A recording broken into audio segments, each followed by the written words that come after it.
Yei malamu na Sarah, application ya Afriland First Bank et sali na téléphone.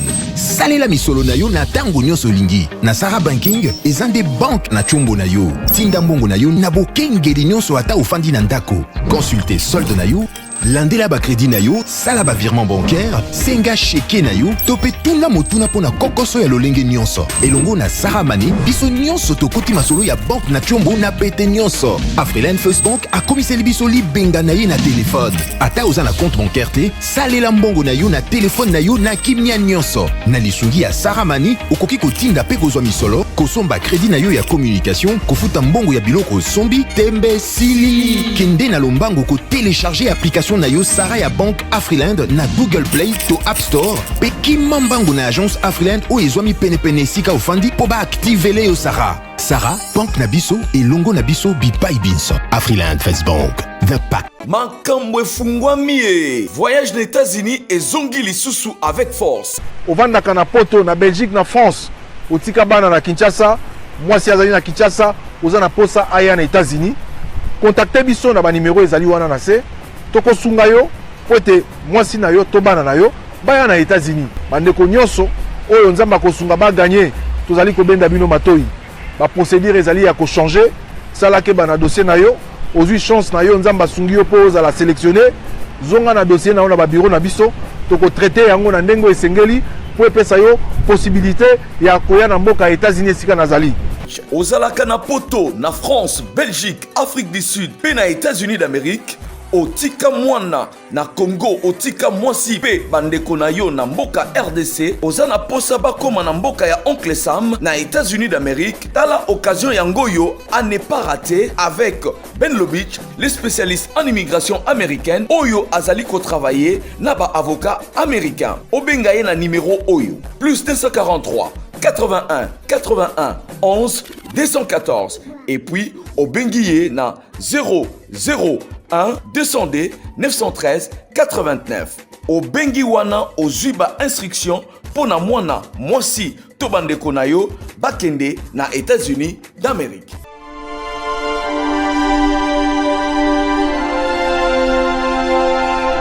Je suis clairvoyant. Puisqu'un désastre peut me surprendre, je dois toujours protéger mon patrimoine, mes biens meubles et immeubles, ma voiture, mon magasin, mon chantier, la scolarité de mes enfants.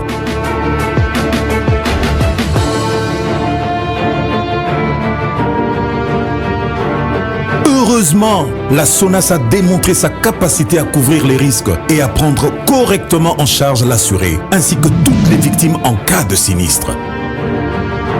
SONAS, symbole national des assurances. Société à Banamboka. SONAS, leader des assurances en République démocratique. Mbote na bino balandi nyonso ya bosolo na politique officielle. Misa ya lingala eleki misa ya français na bato ebele.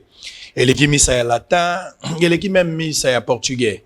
Bozolanda biso partout à travers la République démocratique du Congo. Il est 11h, passé les 30 minutes. Nous débutons cette émission avec un léger étape, ce qui était prévu. Maintenant, on a 20, mais 10 minutes de plus. Ne nous en tenez pas rigueur, parce que j'étais sur terrain. La grève, il y a bah chauffeur, bah motocycliste, dans toute la ville-province, il y a Kinshasa, bien sûr la capitale. Natamboli presque partout, vous allez voir les images. TVza Radio T Sango Mokondi, chef de poste, officier de permanence. Merci Bozona Nabiso na Malawi, Bozona Kigali, Bozona Nabiso na Congo central, na Pointe Noire, na Dolisie, na Kukabateke, na Batignolles, Topesi Binombote, Bateau peu bazana États-Unis, na Canada, na Mulhouse, na Neuchâtel, Bozona Paris, na Orléans, Bozona Nabiso pe na Italie, na Pesi Binombote, Bateau bazana Congo central. Bozana Madimba na Songolunda Kasongolunda bozona na biso na Kasongolunda na pesi bilombe mbote bande kwa Kasongolunda boleli mingi kasina koya kuna bato wa Kwango na koya kote ya kota la bino po Kasongolunda peza kote na ngai ngana za pe mutaka Songolunda ifuna za la place one na koya kote la bino. Alors ce matin nous allons aborder la question. Dans la Kakibido, déjà, vous savez, il s'agit de qui c'est celui qu'on va recevoir ce matin, vous le savez. Tout ça, la dernière semaine, il y a prestation, il y a Bisso en tant que magazine en direct. Bossolo, la politique officielle comme programme est arrivé ici jour pour jour, une année depuis Toyaki Awana PES TV et on a été reçu à cœur ouvert. Nous avons suffisamment travaillé. Je ne sais pas trop parler de ce que nous avons apporté comme pierre, bien aux téléspectateurs. Bozali ba témoin de quoi nous sommes capables et de ce que nous avons fait. Mais merci quand même pour la confiance, la fidélité. Na binunion soba obo pesa biso maboko. Locataire azoko makolo lupango. Je ne pense pas que Bayer na fois silika. Bayer a retrouvé en normal.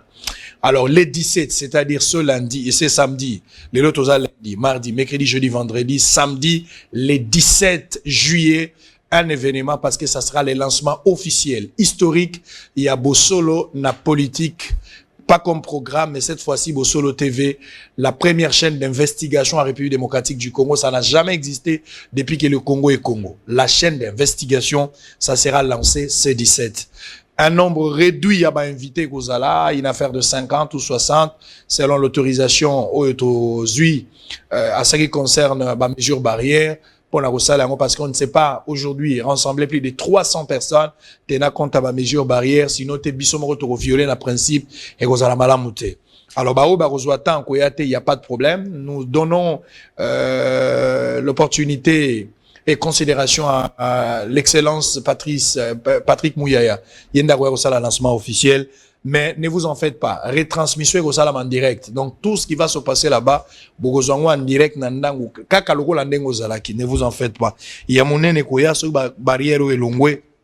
Nous allons peut-être nous retrouver à Sablière, comme d'habitude, on va aller, à Showbuzz. Et là, on a zoka passer pour danser à sango beaucoup comme on a ngoté. Mais il n'y a pas de problème. Je vous donne les informations du jour. Des informations du jour. Cette semaine ici, comme je l'avais dit, lundi, mardi, peut-être demain ou mercredi, je sais pas. Mais je vais arrêter avec des prestations directes. Jeudi, vendredi, je ne travaille pas en direct. Vous allez voir des émissions que nous allons enregistrer. Mais la Rosala, presque, on a tout capital pour voir un peu qu'est-ce qui va se passer. Et puis, na okota Zamba, moi, mouké. Pour solo ananganga tokanga mwa ba Singapore studio et à la protéger. Le président burundais attendu ce lundi à Kinshasa pour une visite d'État de 3 jours. Loi sur la congolité. Je reste quelque peu convaincu que cette loi n'ira pas loin. Ça c'est Jekmen Chabani. Kinshasa, grève des transporteurs, échauffourée à Tchangu. Difficile pour les finalistes de se rendre au centre d'examen d'État. Ngai moko na outil sur terrain. Transport ezalité, moto ezalité. D'ailleurs, na Tongo, babambi, bus ebele mabanga, ezala ba privé, ezala Transco, ba beti yango mabanga. Transco ebele ezali endommagé. J'étais sur place na Transco pour se rassurer de cette information. Mais j'étais également à Tchango, vers Mikondo, j'étais vers Massina, na Yakiti, na Bimbo, Limete, Lemba Salongo, Rigini, Livulu. J'ai sillonné un peu partout. Vous allez voir des images tout au long de cette émission TVSA, Radio T. Le général Kassongo, vous êtes accusé par les chauffeurs. Baro funda mingi yo, pambate likambo ya ba bureau de, likambo ya tracasserie ya ba ujana. Bazo rejeter responsabilité na yo général Kassongo. Baro lobela pe Gentiningo bila gouverneur ya ville na ministre ya transport. Mais mingi général Kassongo na moto ya transport. Nous allons aborder cette question aujourd'hui. Dissertation. Les premiers items distribués au collège Boboto. Goma. Des journalistes décèdent de Covid-19 en moins de 24 heures. Cardinal Laurent Mosengo est décédé à Paris à 80 ans d'âge. Mosengo, celui qui disait que les médiocres dégagent, les prédateurs, Miyibi, Bapomba, que les Pomba dégagent. Le chef de l'État rend un vibrant hommage au cardinal Mosengo Passigna, acteur majeur de la démocratie du pays. Martin Fayoulou également rend à son tour hommage au cardinal Mosengo. Il était le ciment de la cohésion nationale. DG de la RTNC Ernest Kabila inhumé à Lubumbashi. On termine par cette note, Boebiango. L'Italie remporte l'Euro 2021 face à l'Angleterre. Nzampungu, tu n'as écrit que pour l'Italie. Tu as oublié l'Argentine parce que Messi est dedans. Argentine n'est pas du copain. Combien on t'a dit? Très bien, merci beaucoup. Honorable Ntingi Pouloulou, Cerveau Pichou. Attends, la combat moulaï. Ntingi Pouloulou, Cerveau Pichou. Député national élu de Kinshasa, na district Yafuna. Mbote na yo. Mbote ndeko sango. Très bien. Tokutani Soulelo, ça fera pratiquement 4-5 mois depuis la dernière fois tout ça là qui émission. Mikolo l'équipe nzamo ebele. Très bien, mais j'espère que Oza Malamu Lelo na Tongo bonne ligue des serviteurs. Ezo tambola malamu. Ezalaka. Ezalaka asbel. To ekoma parti politique. Ezana no asbel. Ozoka na comme ça un parti politique et Panzani comme de France. Donc batu mususu bazo sala parti politique. OK. Mais yo tikalika autorité morale. Ngana ozalaka autorité morale. Autorité morale. Mais par na yo na oyo ya parti ekozala nini o combiner les deux o tikali bien ngana za déjà na membre na parti politique oyo bimanga na élection na za na mandat na ko adhérer na parti politique mususu te siko bango bazwi kaka ba idéologie na ngai lokola yango nde za sacré pour intérêt mboka yango bazwi yango bazokenango Georges Milumbo mutu azo a créé parti on se pas créer qui na créer te na yebite mais na yoga kaka azo lancer invitation na kende ko adhérer ngana kende ko adhérer ozalokola membre nazalokola membre d'honneur bien sûr na yebite benga ngana na ba télévision na landika na ba télévision que Georges Milumbo appelle honorable Ntingi d'adhérer à la Ligue des serviteurs comme parti politique. Très bien, on le saura. Mais on a faut mandat ici là. Il faut mandat ici là. Parce que moto amemi on a mandat où eza parti na bino AAB. Bino oza parti mo na pasteur Godin Poyi. Voilà. À part yo Godin Poyi na nisusu na bato bazwa boyo eyebani bakombo. Ngai Godin Poyi bienvenue Liota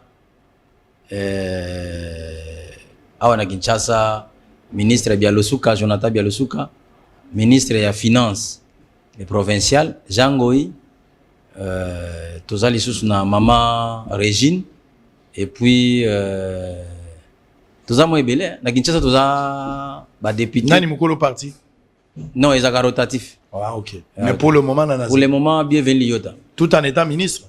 Non, bienvenue Liota za PCA RVA. PCA RVA. Ils sont compatibles hein? Ils sont compatibles. Ouais. Très bien, merci beaucoup. Ntingi Pululu. Au sali au bouger bato na weekend. Bato bazangi pongi bazali. Bato pe bazui kanda bazali, bato pe basepeli bazali. Ya on alingaki lelo tobetana lisolo yango ya yo ya loi bako benga ngo loi chani de père et de mère. Na moni na ba polo eza na ba restaurant et comme le roi slogan de père et de mère. Ya on alingaki to sola nyos. Mais avant cela, nous allons essayer de tout prendre. Un peu d'actualité. Les constats est un peu décevant. Yozali jeune, monsieur Ntingi Pululu. Le la jeune, tu reproches à mingi, mikolo na bino na politique, na inconstance politique. Bino bozala qui a appelé de corriger les erreurs, il y a ba prédécesseur nabi. Qui malheureusement, monsieur Ntingi Pululu, aujourd'hui, Yomoko Zali prison en sandwich, na piège oyo et c'est qui éviter. Je parle ici de votre position sur le plan politique. Yomoko Zali na opposition. Yomoko Kenda FCC. Lelo za na union sacrée. Na éviter l'option qu'on rejoindre Fayulu. Je ne sais pas, l'homme est appelé à évoluer. Aujourd'hui, on peut comprendre. Si vous n'obtenez pas gain de cause dans l'union sacrée, finalement, vous allez partir. Pourquoi cette instabilité politique? Pourquoi vous avez décidé à mon côté? Bacheo banzube na makolo pour na kotambola ka sans que vous allez na position alors que vous avez lengo za na maele quoi que servir na moi persévérance quelque part au lieu d'être instable. Quelle est votre lecture? Merci Ndeko Sango. Soko ko permettre nga muke omoni nazali mwana bato bakolisi. Soko pesa ngata 30 secondes. Il y a silence pour na cardinal Mosengo parce qu'atangi sangai na lala na lindonge pour na zwa mateya ya politique et pas cardinal Mosengo. Ce qu'on permettre ngata 30 secondes. Il y a silence na téléma pour na respect na mémoire ya grand esprit wana Mosengo en katraka ngai na minute ya suka. Avant tout qu'il y ait une élection. Na zwa ki encadrement ya cardinal Mosengo Passini à Laurent presque zaki chaque jour. Il faut que nous ayons ce qu'on permet de faire silence pendant 30 secondes. Ça va, autorisé.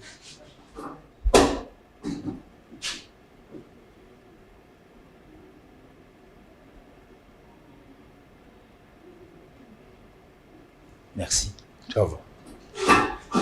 Très bien, merci.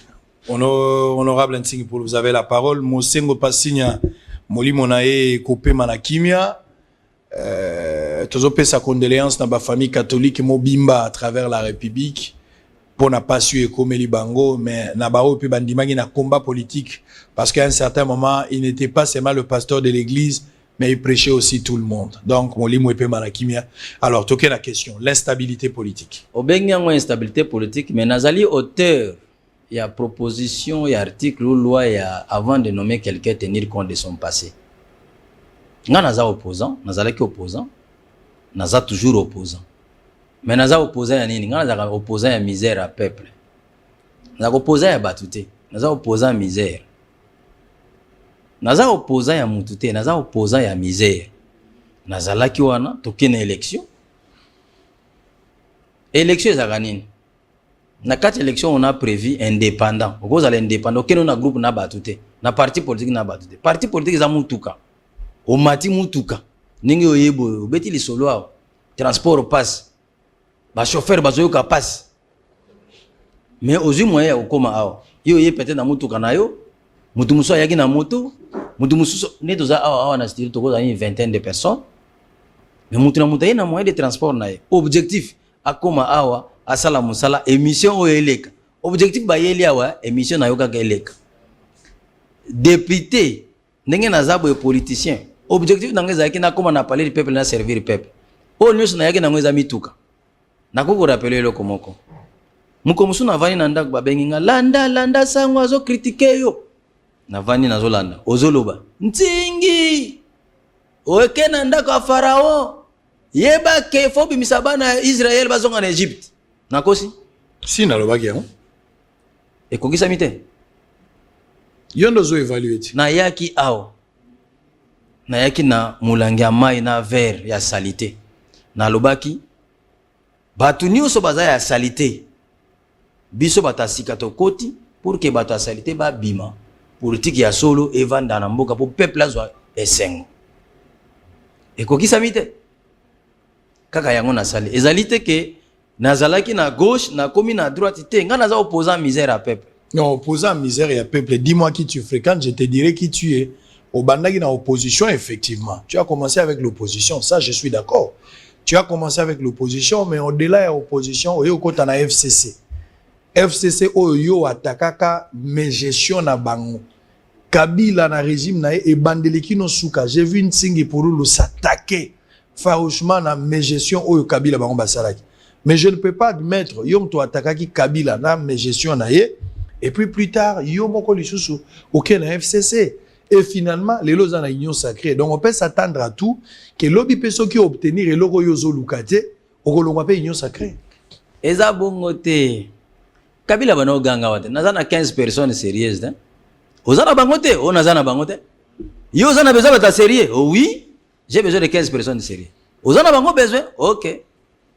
Nake ngayo. Mais OK wana Kabila za son pouvoir hein. Mais ça qui n'a besoin d'être sérieux, ba pese conseil tika. Tika ko sérieux ya mwana te tika. Tika pouvoir. Ozana besoin d'être sérieux, ako caresser yote, ako flatter yote. Tika pouvoir. Soko tikite bako kangayo. Cardinal Mosengo azozo retraite. Bako kangayo. Bemba soka bimi prison, soki yo zaka candidat élection salisika ke yo za candidat bako kangayo bako bomayo. Ya solo on a biloko yo ebisa Kabila. Eza biloko yo na ebisa esila. Atika pouvoir. Oyebi mukolo batu bako découvrir nsingi pululu. Le nyonso na sali poto za place tozali. Batu ba no sambela ngai. Nini nsingi yo sali. C'est vrai qu'on l'a rappelé comme il obéla trop. Ntingi parle trop de lui. Alors que dans l'opinion, les gens ne sentent pas ce que vous représentez. Nini yayo biso to yebite lelo fo yebisa biso. Nini yayo batu ba yebarate. Oyebi na mboka oyo na pesi ba résultat ebele. Ya liboso tant na bandi politique na tali na lobi mboka ko bongate. Na yeko bimisa théorie, un pays développé c'est un pays industrialisé. Et pour industrialiser le pays, il faut de l'énergie électrique. Conseiller politique principal, il y a camarade sénateur à vie Joseph Kabila yeko lukangai. Qu'est-ce que tu veux dire par là? Na leka na Radio Kapi. Na expliqué en 2011. 2012, 2013, n'a insisté, 2014, on a créé ADEPI, Agence pour le développement des projets Inga. Tsingi Pululu. Nathalie, na salaka émission mo bana CCTV na Montiri. Na zwaka linette. Na lobi suki na lati linette, na mona batebele miibi, ba aventurier, ba prisonnier. Mais so na longoli na mona bango. Ba excellence, ba honorable. Ah. Suki na lati linette, na zo mona batebele miibi, ba prisonnier. Mais so na longoli na mona bango ba excellence. Il faut créer le département psychologique de la nation avec 4 directions. Première direction, direction bien mal acquis. La famille est belée, bazana ba problème, un conflit. Deuxième direction, direction paix et réconciliation. Nous avons réconcilier bat. Troisième direction, tête de grande valeur. Pour comme ministre, ou comme DG, ou comme président de la République, ou comme procureur général, ou comme général, ou comme député. Il faut que traverser les étapes comme il fallait. Quatrième direction, lutte contre la corruption. Bango baye ko sala kaka lutte contre la corruption ba nommer Luzolo Bambi. Eza biloko antingi pololo. Na constitution punitive biloko anezali. Ntingi pololo kana lobi non, modèle bozo kendela. Jeunesse ezoko se retrouver té. Il faut jeunesse à se retrouver. To créer citoyenneté na sala ka émission mobimba na Op TV. Op TV. Na 2009, 2010, 2011, Op TV. Il y a évêque qui a 15 ans. Na journaliste moko Thierry Chimalanga. Na lobby, tout ça l'émission comme nango à l'école de la citoyenneté. Nani babenga ka citoyen. Na 2012, tango basali ba première formation ya gouvernement ya Matata Ponyo. Ancien premier ministre, sénateur aujourd'hui. Ba yeko nommé na 4 ministère de la communication basali na coordination ya citoyenneté. Le kola na bimisa ba donné té. Boko sala ndenge ni na citoyenneté wana ti lelo. Et simbite na communication ba ke nango na EPSP. Ba pesa ngo pa ministre Maker. Ministre Maker a potani nango a créé coordination. Ba ko lobanine ba yebite et salamité. Ba yeko nommé na deuxième gouvernement Matata Ponyo. Ba yeko nommé ngo ministre Mobimba Sikoyo. Ministre pe ti mandat esila yebite ko sala nango nini.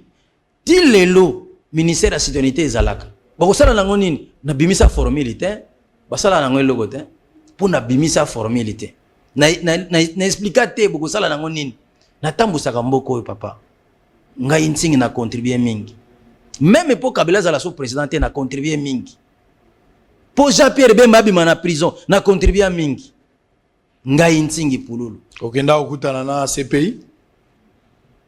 Eza makambo eleka mais boyebi yango boyebi ndenge nakendaka papa ndi nazwa mukanda ke cardinal azwa retraite cardinal akumba transition na memai na Congo Brazzaville bato bayebi makambo na bayebi Cardinal aucho kufa cardinal mose mais wana témoignage ya Ebembe Bemba o réagir hein oyebi na yo parce que ozalaka na époque wana po ozalaki journaliste oyebi yango to sala pe ba émission na yo na ba image na ngai te na ba image zolo ba pona bato bazolanda biso ndeko Florim Mbenga za vivant Florim Mbenga za journaliste na CCTV aza vivant Doudou Montiri aza journaliste na CCTV aza vivant Ntingi Pololo yo depuis okomi député raison bato ba voter là qui okoti na kati ensemble lelo soki ba électeur na il faut ba évaluer yo par rapport à musala yo lobi kozali opposant ya misère ya peuple concrètement nini yo sali pona ba électeur na yo et puis en général pour Kinshasa tant on a commis député population banako lela nini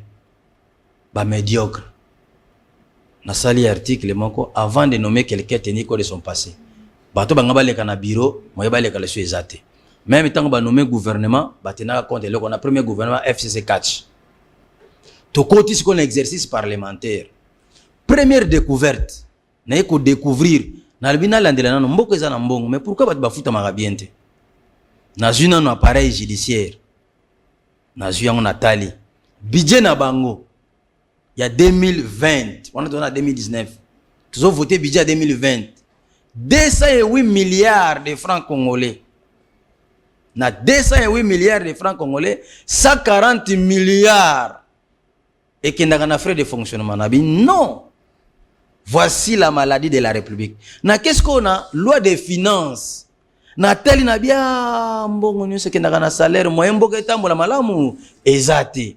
nazwaka parole et si déjà eleka na betando muke parce que ba valeur balobela ngote balobela mingi ba médiocrité tant on est ko la découverte wana ba yeko renverser tendance muke na 2020 ba longoli yango na ndenge zalaki na 65% comme na 46% frais de fonctionnement na minute oyo nazoloba na yo boye ne na vandi awa ba magistrat avant décembre $1,500 oyo camarade sénateur à vie Joseph Kabila alaka bango sans que to bakisela bango mbongo basali kaka rotation frais de fonctionnement et comme salaire et comme frais de fonctionnement bakozwa $1,500 1600 voilà magistrat Asuka c'est Ntingi Pululu qui a fait les découvertes ne boyembaka Diego Kao qui a découvert l'embouchure du fleuve Congo Ntingi Pululu a découvrir rango tokei ya mibale natali pasi ya peuple na bia eloko nini ezosala ke mboko ezalaka salité mboka oyo budget muki omona mboka 80 millions d'habitants 4 milliards à budget mais en 1963 Kasavubu président avec moins de 30 millions d'habitants réserve parlementaire réserve bancaire avec 16 milliards Canada zoya ko defa mbongo na Congo Afrique du Sud zoya ko defa mbongo na Congo pona nini ndengwana na yeko réfléchir na bia eloko nini ekufi par rapport au ezalaka ba chef de riz baza considéré parce que donne et changer na yeko ça la proposition de loi sur ba chef de riz parce que na minute oyo gouverneur donc chef du quartier bourgmestre gouverneur premier ministre même président de la république ba yebi nombre ba boutique ezana Congo te nombre ba boutique nombre ba pharmacie nombre ba école privée na ba école publique nombre d'habitants d'abord ils ont posé problème nombre ya ba chambre froide ba cyber café ba boulangerie donc ba yebité pona nini chef de riz azosala musala te nani ayebi mouvement de population batu boni ba bimi na Congo ba bimi ba ke libanda batu boni ba uti libanda ba koti na Congo mouvement de population ba yebi angote nana yebi l'homme le plus âgé à Congo ba yebi été ce que budget ezali nini budget est construit essentiellement des taxes et impôts. Taxes et impôts, c'est ce qu'on appelle la fiscalité. Et la fiscalité en français, c'est quoi? C'est la comptabilité des biens sur un soubassement juridique qu'on appelle loi. Mais il faut comptabiliser le nombre de boutiques, ils sont contribuables. Ou à contribuer, ils sont contribuables. Na on peut se rendre à Kinshasa, tu as 40 250 riz. Après avoir organisé le chef de riz, tu as tombé à 40 250 riz. Et 404 quartiers.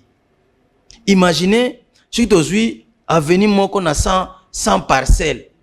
Tu as 4 millions de parcelles. Ce qui parcelle Moko peut ça $1 pour la salubrité.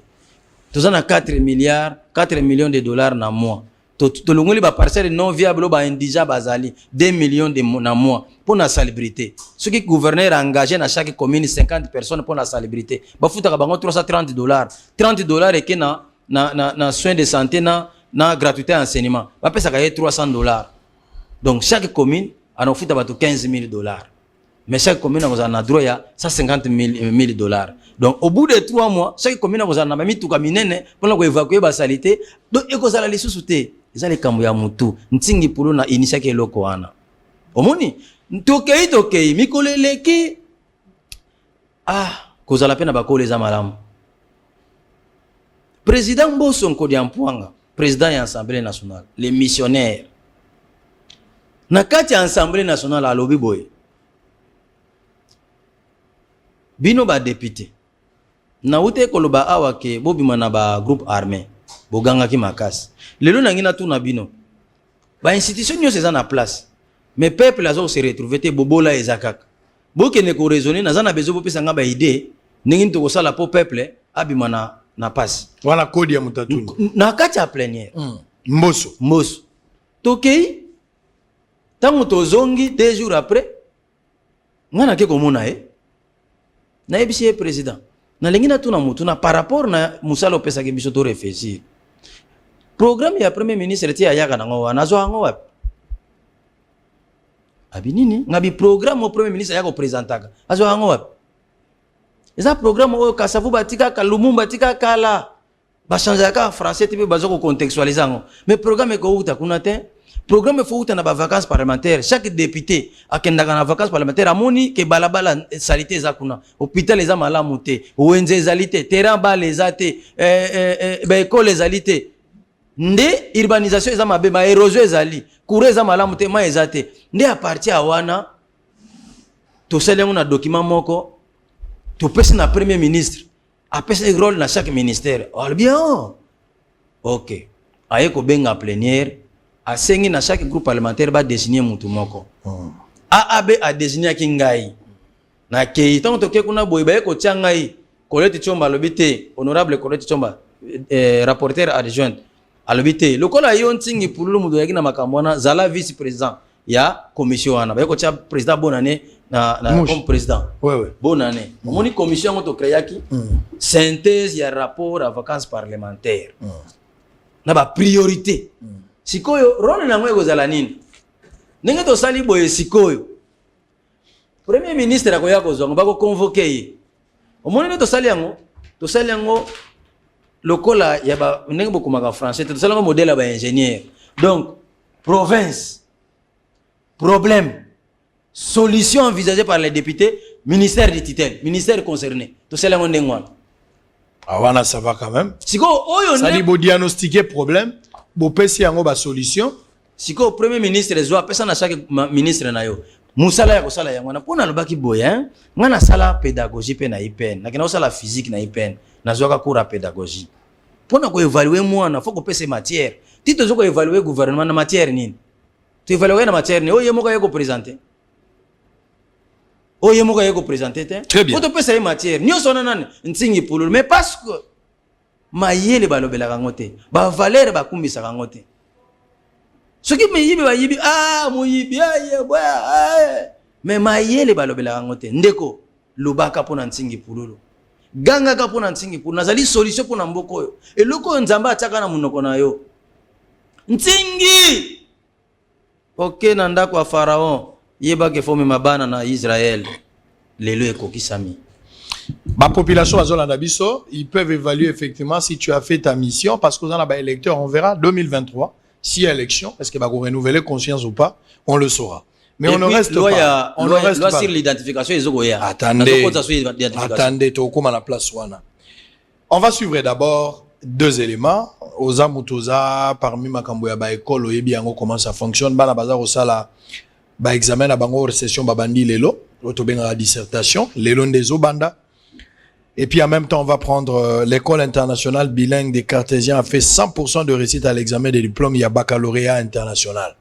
On prend d'abord ces deux éléments. Banana biso lelo bazaki na difficulté à okoma bisika ou kendo ça l'examen pas baté nzela ils ont posé problème pour mituka izalagite. Tracasserie à ba policier soyez calme. Nazana biloko na kobeta bango policier bongama place ozana ndako. Bongama kitsa munduki na yo pour sibir mangambo na kobeto. Yo policier à tracasserie, yo ujan, mais on suit d'abord ces deux éléments. On va se retrouver après pour toko talon likambo ngana bengeli awa. Likambo ya père de mère. Mon père et ma mère sont des pères. Alors on va en parler tout à l'heure. Ces deux éléments se retrouvent après pour la suite. Je rappelle que nous avons Tsingi Pouloulou sur ce plateau, député national élu de la Funa. À tout à l'heure. Des pères et des mères. Des pères et des mères. Mon père et ma mère sont des pères. À tout à l'heure. Début des épreuves hors session de l'examen d'État, édition 2020-2021, c'est lundi 12 juillet, sur toute l'étendue du territoire national. De 7h du matin à Kitambo, au lycée Bolingani et au complexe scolaire Saint-Georges, quelques finalistes présents étaient patients de commencer ces épreuves préliminaires. Devant les caméras de Bossolo TV, l'un des élèves finalistes n'a pas manqué d'exprimer sa joie pour le début des épreuves de l'examen d'État, malgré la pandémie à coronavirus. Je ne croyais jamais qu'aujourd'hui je pourrais participer à ce genre de dissertation parce que ça faisait l'année comme a débuté, ça a beaucoup d'enjeux du côté négatif, notamment avec la Covid et aussi avec tout ce qui s'est présenté, le frais scolaire, donc c'était vraiment dur, mais grâce à Dieu, aujourd'hui on participe à la dissertation et c'est vraiment quelque chose de bon. Depuis 12 ans on était à l'école, on a récupéré le macaron à 20h, donc c'était vraiment quelque chose de drame. Il s'est dénoté que ces épreuves interviendront du 12 juillet au 17 juillet et la session ordinaire de l'examen d'État se déroulera du lundi 30 août au jeudi 10 septembre 2021. Ça y est, c'est pour une deuxième fois consécutive que l'école internationale bilingue Le Cartésien a fait 100% de réussite. À l'issue de l'organisation du baccalauréat international qui a publié les résultats de l'examen du diplôme de baccalauréat international qui sanctionne la fin du cycle secondaire dans les écoles internationales du monde autorisées à dispenser ces programmes. En RDC, une seule école est concernée. Il s'agit de l'école internationale bilingue Le Cartésien dont les élèves ont réalisé 100% de réussite avec l'élève Tabitha qui a fait une grande distinction avec 84,4%. Ces finalistes ont manifesté leur joie à travers de cris de joie et en se faisant poudrier, comme on peut le voir sur ces images.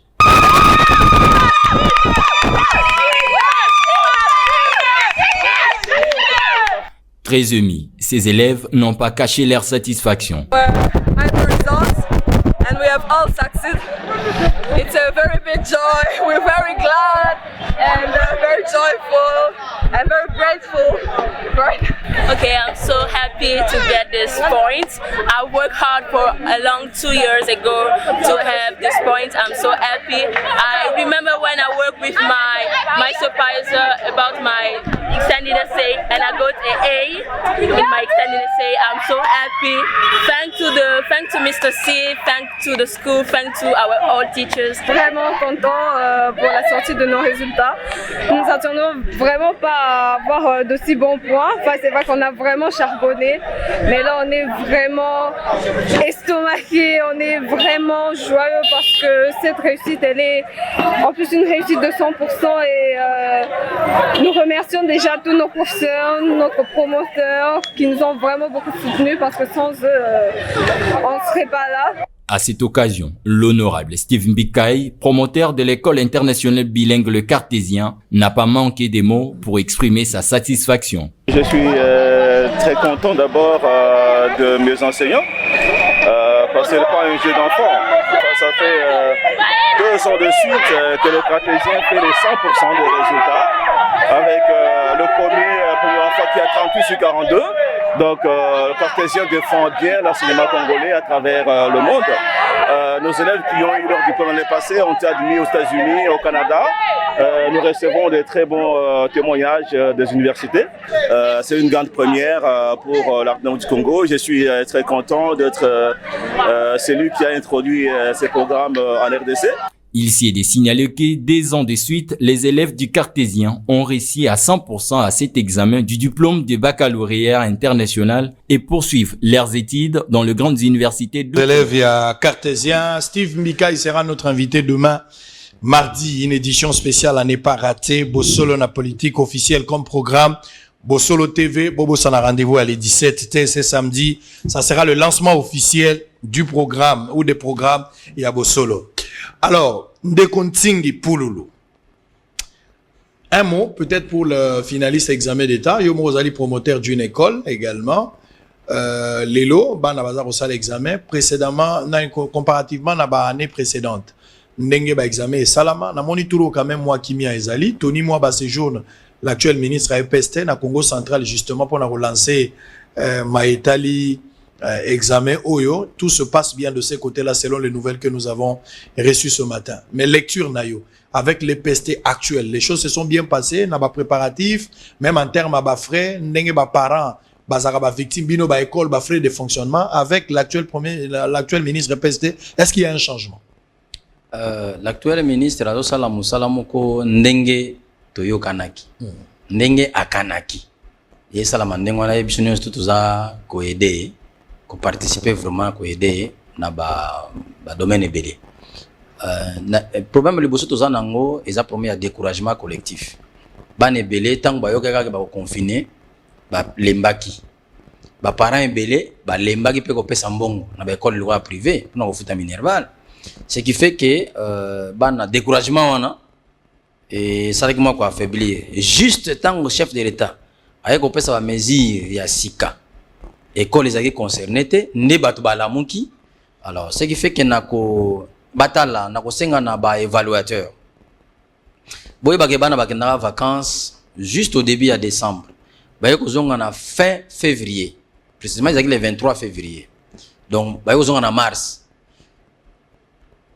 congé à plus de 3 mois constitue ce qu'on appelle un découragement, l'emphatisme intellectuel. Nagosenga na examinateur bo tenir compte na yango parce que ba programme ebelé ba to batendre yango te na suka. Bo respecter eloko ba benga la taxonomie de Bloom. Signifie pour 10 questions, 4 questions faciles, 3 questions moyennes et 3 questions difficiles. Pour permettre à ce que moi, l'embaki à Zana moi bouzo moi minga quand même à 40% comme délibérable. Va tenir compte na yango et ami balé, c'est l'enfant Congo qui fait l'examen d'état. Bane belé, net awana Kinshasa, bakanga zanu e belé abano batanga bazana bango bana ba coopérant. Zanu des ala sous-souté. Donc ministre a autorisé moi na zana makarote à Kota. C'est l'enfant congolais qui fait l'examen d'état. Comme on a dit école privée, c'est l'enfant congolais. Zandu et Kangama. Et bato ebele basala ka musala ya poko ba restaurant te kana poko. Ba papa na basala ka lisusuté. Parce qu'à partir à 20h ba restaurant e kangaka.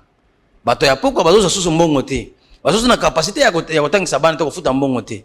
Donc ministre instruire ba chef de centre, ba inspecteur principal provincial ba autoriser bana bakota même azana makarote. Je n'encourage pas.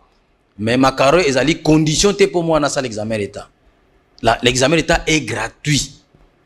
L'examen, l'évaluation est gratuite. Ezali kaka organisation matérielle. Donc zandu batu bateka ka lisusu te ba pavra ba vanda na bandako. Kinshasa surtout. Très bien. J'espère qu'on a compris. Même Makambo interrogé pe bana. Botika ko ambriera bana Makambo ba Obama, ya ba Trump, ya Makambo na bisote. Voilà. Je pense que culture il faut souke pas na bisote. Voilà. Tout na moi na Makambo carte, crédit, visa. Tiens un examen d'état. Mais oui. Qui est le journaliste qui a découvert Makambo carte, visa de nous? Ba kotanga pe kombo na. Comment on a ni? Bana ba kombo. Tout na bana Makambo na biso. Tout na ba Makambo na biso. Parce tout na ba Makambo so ezomona na tête, tout na ba liwa Mosengo la date, ça peut passer, tout na ba liwa Tshisekedi. On est dans tout ça. Tuna makamomboka na biso ko pesa bango culture eloko moko boya Obama tuna bango ya Ben Laden ya Kadhafi bon eza ya bisote c'est vrai que c'est la culture générale tu es d'accord mais pour favoriser bana to benga examen ou examen Covid bota bo pesa mo pe moi ba point Covid pas favoriser mais quand même tenir compte à ba élément oyo ndeka utiolo taxonomie de Bloom et salama déjà très bien. Allons à l'essentiel toko talent tiko place to banda ozela yo ntingi pululu lamuka siko lamuka moi milimo ekota yo tout ça la muka nazo benda milimo etungisaka bato na plateau ekota obunga nzela ozangisa maloba obanda kobeta malobo loba makambo kana kitelelo milimo wane kotela yo nsingi pululu moto Noël Tchani nsingi pululu moto IDPS nsingi pululu basombiye nsingi pululu moto muso baliemanga mino zo salongai nsingi pululu petit abitinda ya pouvoir en place ntingi pululu gacheto bazolinga bafina po guerre ya na mboka ntingi pululu yonde motoza pio bazo utiliser po ba écarter bato ebele na pouvoir ya 2023 à l'occurrence Moïse Katumbi wana nyonso charge ozana yona Noël Tchani yondo za député Noël Tchani aza candidat malheureux il y a 2018 na élection beaucoup tala kindenge nini et comment kindenge po boko mana mamba ba loi yo vanda ka place mususu ngana yebi place yo vanda na yebi place Noël Tchani vanda beaucoup tala la ki wapi Noël Tchani bo mona na kine l'ensemble na restaurant nani yaki envers muninga makamongo ekenda kindenge. Je parle d'abord de la rencontre. Merci Ndeko. Po yo zo charge ali Kambo ngai nazali député national ngai ndenge lelo ngamuna leki na plateau bato bazolanda ngai tango bato musupe balegaka ngape na landaka oyamba Noël Tchani si azolela que ce ngana zalaki président que ce nazaki député nangana initié loi sur la congolite nangana initié loi po ba sala ba restriction na poste ya président de la république nyalanda ba succession ya makambo oyo esalami na kati ya assemblée nationale dossier ya Minembo boye bindenge dossier minembe salamaka ba noma ministre moko sur la décentralisation mission ezalaki nini bino tu bolobaki awa ke mission na yes effectivement ezalaki penza makama ba minembo wana bat nyoso balobela yango ya suka awa président de la République auti ko siège na Goma boganga ki awa fokende Goma ola kaka akei yeko civil ake na Goma asali parmi 3 principes na biso 3C 3 verbes to yebi commander contrôler corriger lokola commandant des suprême des forces armées de la République a commis avec ça la deuxième C ake contrôler bato bazokufa mingi bande konanga bazokufa na vanda ta kuna tanga ke kuna ko a découvrir 13 000 hommes 13 000 manquants totali ba moyen de circonstance et ba Mamadou ba général Agoloa na yoki noeli tena zolo ba photo restituer le président de la République bolu gilanga numéro na noeli chani ba pesa ngani numéro na noeli chani mutapesa ngani numéro na noeli chani petite sœur na ngantingi wa journaliste ya Changu TV apesi ngai na bengi monsieur Noël Chani docteur Noël Chani bonjour. Oh bonjour. Si honorable Nsinga. Ah oh, oui. Est-ce que vous êtes d'accord, on peut se voir? Oh mais il n'y a pas de problème honorable, je suis disposé. Je peux venir dire non. Yoza kulutu panangai, ngani munawaya verio. Non non non, toi tu es député national, dit non. Na éducation nangai, ngamunawaya panayo po yoza kulutu. Oh mais bon, ça ne me gêne pas, mais honorable, tu vois, toi tu es député ngabi. Non non non, sens-toi à l'aise. Ngamuna kenda pa Noël Chani. Nake kolukae. Sosa mam. Nake na tunie. Yo za Congolais. Apesinga tata na ye, mama na ye, koko na ye, apesinga explication, apesinga bandeko na ye, babotama na ye, ba voisin, bato atanga na bango, na bana classe na bango, a expliquer ngai, na ba monsieur batangisa ye, alobi na ngai, na maternité place abotama. Na to kende, aza prêt ko futila nga billet, to kende na mboka na bango. Bon, makambo zolo ya président azalaka Congolais des pères et des mères. Souci nous anine. Abino namoni infiltration eleki.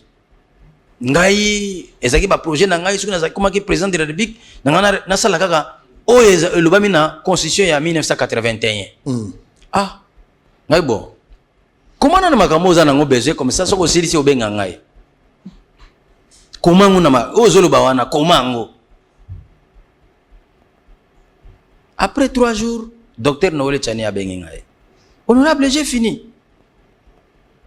Nakei, Nathalie, Naibisi, ah, ils ont trop brité. Oh, yango batu bazo silikilayo. Parce que au présentant ngo trop brité. Nake balamba ngo na ndenge ya loi. Non, no kena ngo siko na union sacrée. Nake nango sikoyo na union sacrée. Na kati ya laboratoire na ngai. Ya union sacrée. Laboratoire na ngai. Ya union sacrée. Nga naza député.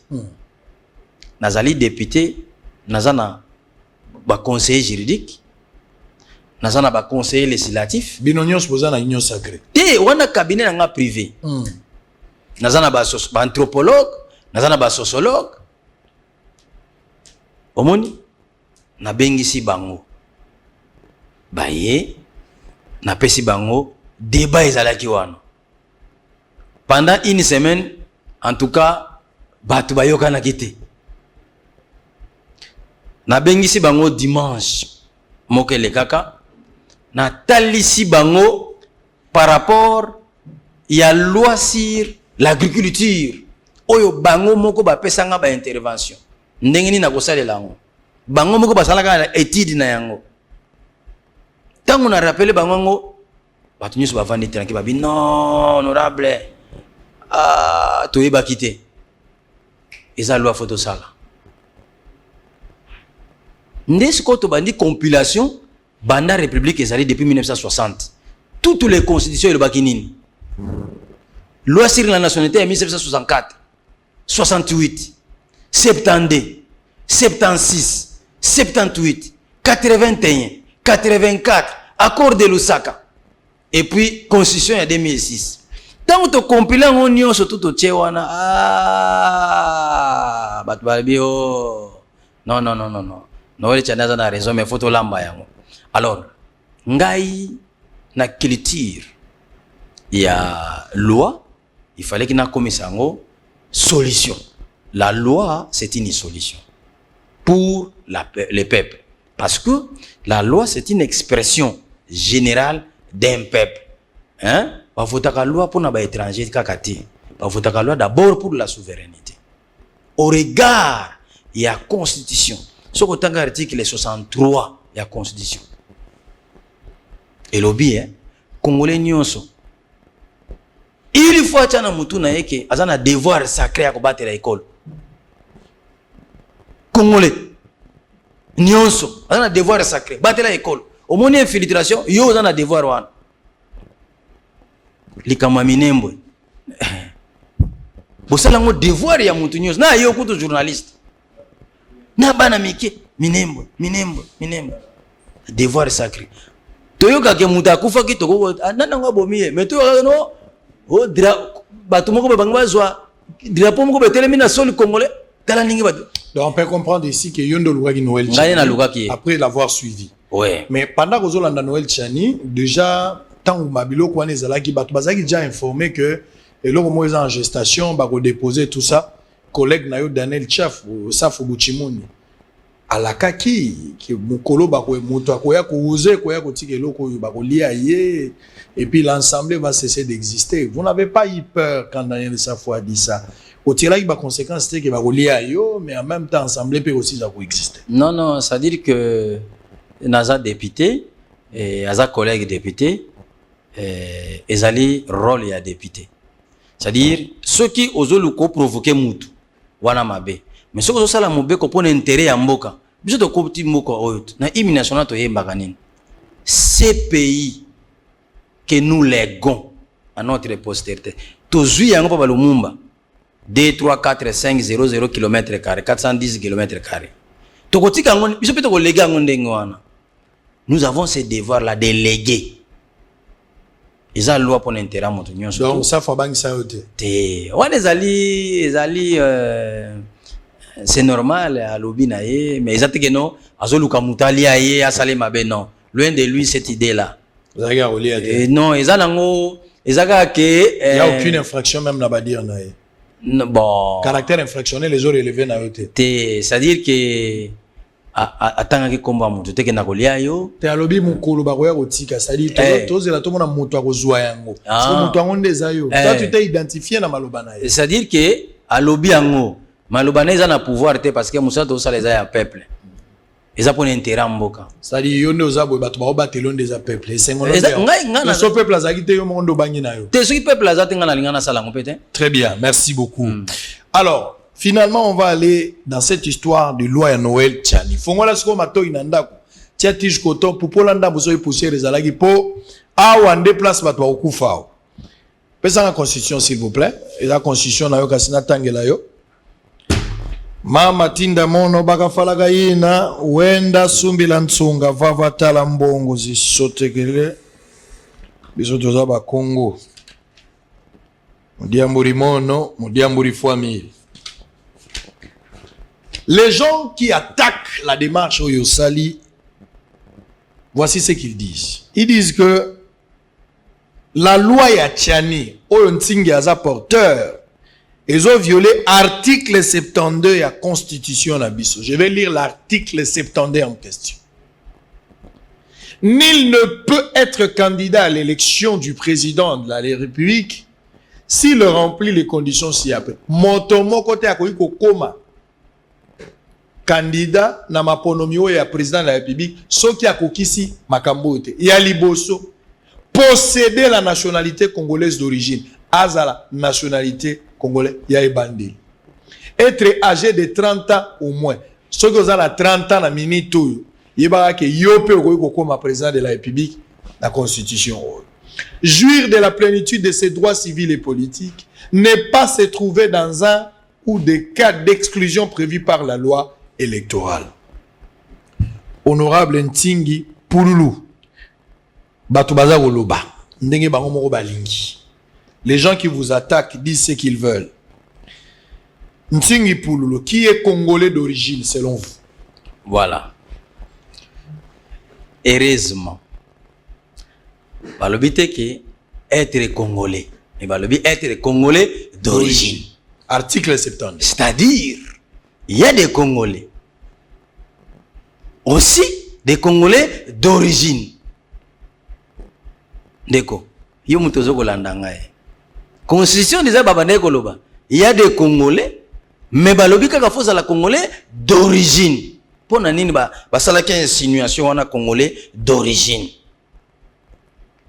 Mais avant to comme on a constitution en 2006 révision en 2011 bande konanga bo prêter attention. Bo prêter vraiment attention on appelle ça bino historique il y a loi sur Congolais d'origine. Nayebi que derrière l'article wana on posé par article mususu kaka na constitution notamment article 10, article 13, article 111 et lobili makambo ya Congolais d'origine. Ndeko constitution otoza nango lelo e uti lola te bato basala kiango mais na occasion nini tozwaki indépendance mboka oyo ezalaki géré kitoko et pas ba Belge wana géré mboko kitoko ti 59 tozalaka na 6 provinces province de Léopoldville banozwa Kinshasa ba Kongo na Bandundu. Deuxième province de Kasaï et nous à Kasaï oriental et occidental. Troisième province Shaba yangwana et Katanga Mobimba. Quatrième province orientale ezalaki province Ozaïr Kisangani. Cinquième province de l'Équateur Équateur Mambenga Mobimba nango. Et sixième province la province du Kivu. No yangwana panzana nord Kivu sud Kivu Maniema. Mundela banoko gérer kaka 6 provinces. Mais il y a une difficulté, il y a Kimiate. Avec voiture VW, aux gens de Kinshasa, au comité qui s'engage dans la voiture, au Keti de Kivu, dans la voiture VW, au Longwe Kinshasa, au Keti Mbujimai, au Keti Lubumbashi, au comité Kasumbalesa, on dit là, nous gérons bien. Mais tout le monde voit indépendance en Afrique. Biso moko foto gérer mboka. Indépendance c'est l'actinine. Gestion ya mboka naba originaire. Na lobi bien le mot indépendance signifie gestion mboka naba originaire. Besoin indépendance pour gérer mboka binomo. Kasavubu Congolais de père et de mère. Lumumba Congolais de père et de mère. Nani bangono zibaki mbango banani dio ba malula Congolais de père et de mère. Bubandi ko gérer na 1964 basali première constitution. Constitution wana ba commune et Congolais d'origine. Parce que Mundela albaki na bango ke non faut beaucoup mais parce que mutunyo ça Congolais parce que biso tango toye pa na bino na deuxième CO to tangaka ke Mundela lobi tango basali Congo après partage à Berlin ba trouvaki 5 peuples les Bantous, les semi-Bantous, les Pygmées, les Soudanais et les Nilotiques. Mundela lobi boy bozo ça la constitution wana boke ba boy ba ke batunyo baza ba Congolais mais Congolais d'origine azali. Congolais d'origine azali na muta botami na makila. Congolais d'origine za muta botami na makila. Makila muta botaye tata na ya zaki Congolais bandakala ya makila. Baye ko komake et Congolais d'origine c'est lui qui est né de père congolais. Oya za Congolais d'origine eza muta ba botie na tata congolais. Là. Wana na constitution 1964. Wa 64. Sikoyo toke na ndenge wana. Bazwaki matriarcat te. Pour ba Congo to za ba matriarcat. Mama na ngai. Mama na ngai lokola mama Maria. Abota na mobali te. Abota kaka zemo ekotela ye. Sikoyo Jesus zaki colonie. Azaki Israélite d'origine te. Babi te. Biso to ba matriarcat. Mais tant ba komi na 70, Mobutu président de la République, directeur de cabinet na Bisengeman. Bisengeman azaki na communauté Congo te. Alabi constitution oye ko sala biso ba toto uta to yana ba réfugié passe. Tu ko accéder na ba fonction politique te parce que na constitution on a ba sala ba restriction. Mutu oza Congolais d'origine te na armée ko soka na capitaine. Soko za Congolais d'origine te, Congolais ya makila te. Tata na ona mama no Congolais te ko soka capitaine. Ato za makasi ndenge nini o soka capitaine. Banque centrale, il faut la Congolais de père et de mère. président de l'Assemblée nationale, il faut Congolais de père et de mère. La constitution en 1964. Tant que Bisengema na le directeur de cabinet de communauté na ngabana na biso ba ko matate. Boye bien te. Ba changer constitution. Ba ko changer phrase ba côté phrase nini. Et Congolais d'origine, toute personne qui se retrouve au Congo avant 1960. Bon, au nom de la paix, au nom communauté, on a bon dit au nom de la paix. Bandimi bango. Tout comme en 64 boye batouana. Kabani ko soma bela batu. Bani ko bongisa population. Côté ka minerai de manière illicite. Et ça là qui soulèvement populaire. En 1976, 77, 78, Batiseke babi pas question. Tout ko linga soma kambote. Loko la justice Mobutu na époque na justice zaki moi niamunya me côté ma case. Tshisekedi dans le photo reformuler appareil judiciaire. Ayeko sala organisation et compétences judiciaires. Ayeko créer parquet général de la République. Muta créer un Tshisekedi. Et comme il y a une nomination, communauté wana, bisengema na bi Tshisekedi abi ma président ya abi ma premier procureur de la République et ko sala nga bienté. Biso to yoka passe. Akokanga biso na mabele wana. Jugement ko changer. Abeti coup d'état abimisi Kengwa Dondo procureur général ba nommé procureur. Mobutu ayebe kazo signé Tshisekedi procureur général mais ko nommé boye Kengwa Dondo. Hey! Guerre ya makasi. Kengwa Dondo premier procureur, Abitumba, Tokomina 81, Kengwa Dondo premier ministre, là, danger, premier ministre, président de l'Assemblée nationale, premier ministre, exécutif, et aussi Mbate. Le coup là, kende, ba préparer l'élection, ba ko renouveler constitution, na pression wana, ba ko insérer na constitution en 1981, et Congolais d'origine, muta botamina tata ou na maman, des pères ou des mères. Vous voyez comment? Alors, en 1984, ils ont préparé l'élection. Babi loko la Kengwa Dondo comme premier ministre.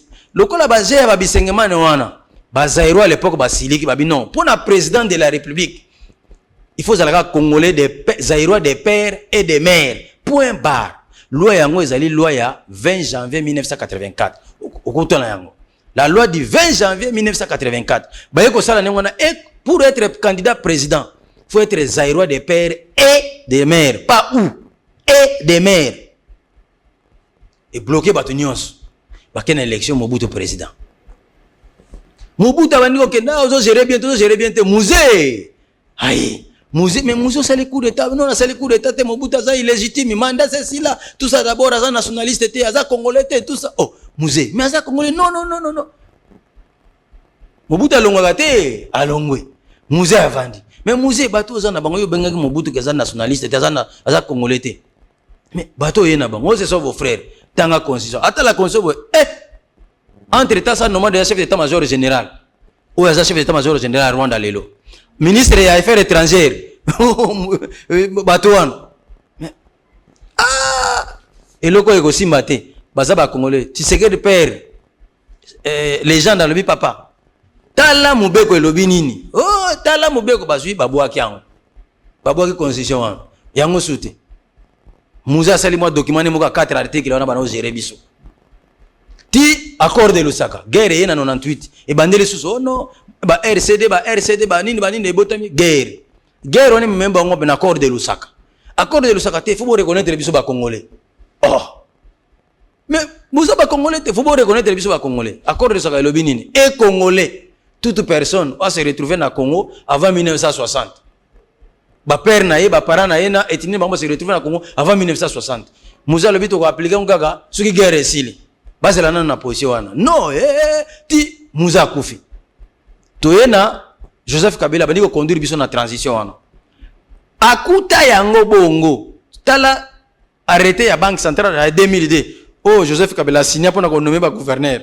Au Comores, ils allaient que pour être gouverneur seulement, il faut être des pères et des mères congolais. Ezali bongo. Pose à la gouverneur. La loi 007 du 5 2002. Eza bongo. La Suisse, Eza bongo na Dubaï. La plupart des pays que je connais. Si koyo, va se retrouver 1+4. Bakena San City. Bazongi boye, tu sais que la bengi si ba jeune. Notamment Nsingi Pululu. Na chaque université, zoka ba jeune. Tokei. atali sabiso biloko news aloba des problèmes to tika nango na kati ya Sun City biloko etikala ki to traiter après ba yoka na boye na yoka kango pe jour na zo sala exposer na Assemblée nationale na ba commission na yoka kango jour wana député moko azaki sincère député ya Lubumbashi alobi oui ngana zaka na Sun City to yoka naka makamwa nationalité to traiter yango après na constitution oyo siko to nango lelo tant ba comme l'article 10 qui est congolais d'origine ba non bon pour nous tchaka kimia to traiter yango asima mais pour nous tchaka kimia to ba kaka ke tanga article 10 na reçu ça non émission les lotés émission aux la semaine prochaine et vous en a plateau à biso à Bosolo place toujours au banda ouais on sa suite parce que le temps on sera obligé d'arrêter donc ouais yo botikali ndé ba faut ba comprendre mot à mot sens et à démarche yozana donc yo to ça épisode ya liboso épisode 1 voilà épisode premier za lelo deuxième épisode déjà vendredi prochain voilà to za déjà na plateau à Bosolo TV ça pour inaugurer.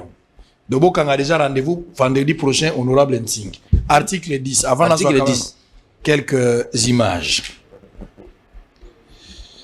Article 10 de la Constitution. La nationalité congolaise est une et exclusive. Elle ne peut être détenue concurremment avec aucune d'autre. Continuez. La femme a droit à une représentation équitable. Non, l'article 10, si, bien sûr. Article 10. Ah oui, ça Constitution basota page. Constitution triquée. Article 10 wana. Bakomi boye et congolais d'origine. Toute personne qui appartient dans un groupe ethnique et possédant une terre qui constitue aujourd'hui la République démocratique du Congo. Groupe ethnique ezanine. Ezama kilat. La République démocratique du Congo c'est quoi? C'est une nation tribu. Omoni tant on a kozwa eloko oyo, na ko balisa yango na loi sur l'agriculture. Natali Nabia Bozanango, tout n'apprécié. Intervention sur l'agriculture. Zéla, je vais prendre précis. Attendez un instant. Je vais revenir. Quand on va revenir au ça, la synthèse et Lelo. Premier épisode. Deuxième épisode, déjà vendredi prochain, na Bosolo TV.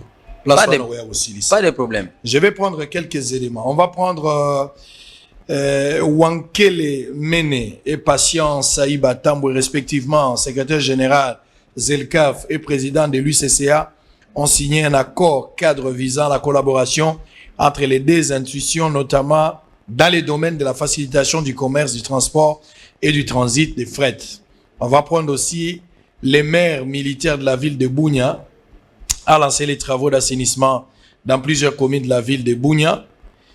Honorable Ntingi Pouloulou dénonce la vente en douceur des espaces de la RDC. Écoute, Pesabiso, élément à Patience Saïba, il y a Ogefrem, tu nous donnes aussi Honorable Ntingi Pouloulou et sur ça aussi, Claude Machala qui a réagi dans Makamba Congolité. On prend ces trois éléments, l'honorable va terminer. Premier épisode, le deuxième épisode est prévu pour la vendredi, Kozanga 11h juste. On a plateau à Bosolo TV le vendredi prochain. En image, on se retrouve après. First, welcome the President of the Union of African Shippers Council, my dear brother Patient Saïba Tamboué.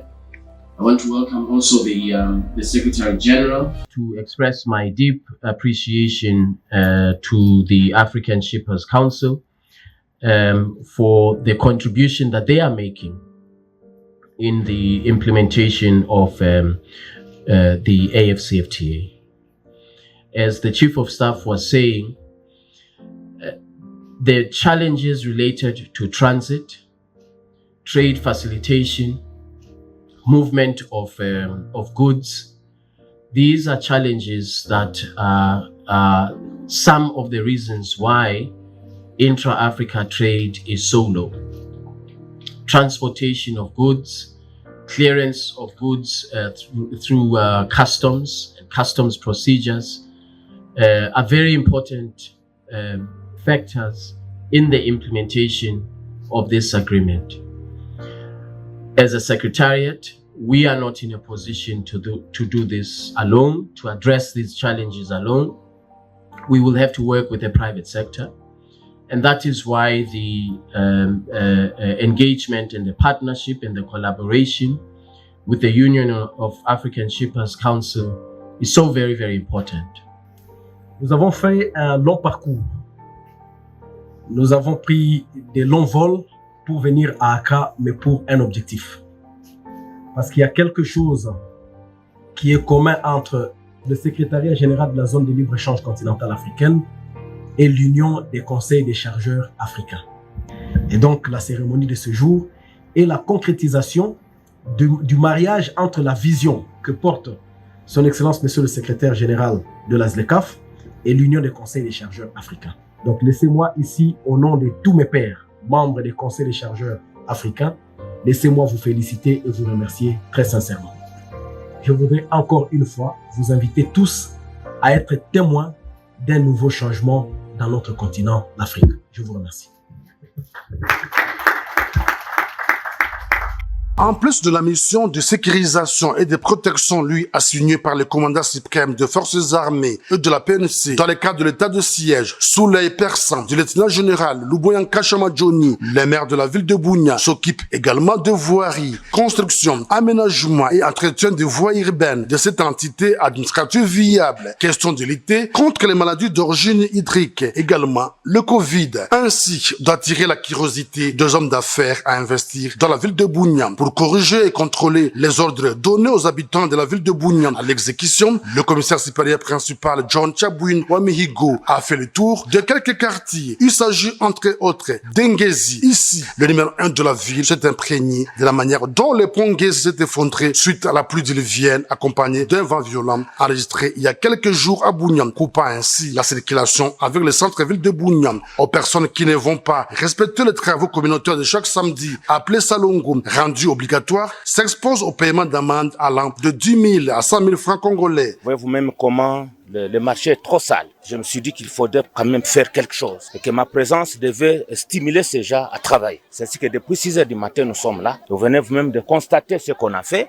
Ne fût-ce que pour un petit marché pareil, je pense que quand nous allons continuer pour d'autres marchés, ça sera plus. Mon souci, c'est que cet environnement soit sain, soit propre. Et à l'heure où je vous parle, la police est déployée sur toute l'étendue de la ville pour rechercher ceux-là qui ne veulent pas travailler. Et ceux qui seront attrapés, normalement, ils seront sanctionnés. Cette initiative de l'autorité urbaine est saluée par les marchands et marchandes du marché central de Bunia. Wale wenye wanakataa kufaa salongo wanastahili kupata pinisio juu salongo njo iko naacha mazingira yetu nakuwa safi. La population a manifesté son besoin en montrant au maire que non, nous avons besoin que les ponts et où la passé reviennent ici. Les ordres ne se discutent pas et ne se marchandent pas non plus. Dignitaires à l'Orient et vous tous, très chers collègues. Mouzé Laurent Désiré Kabila vous avez dit ne jamais trahir les Congo.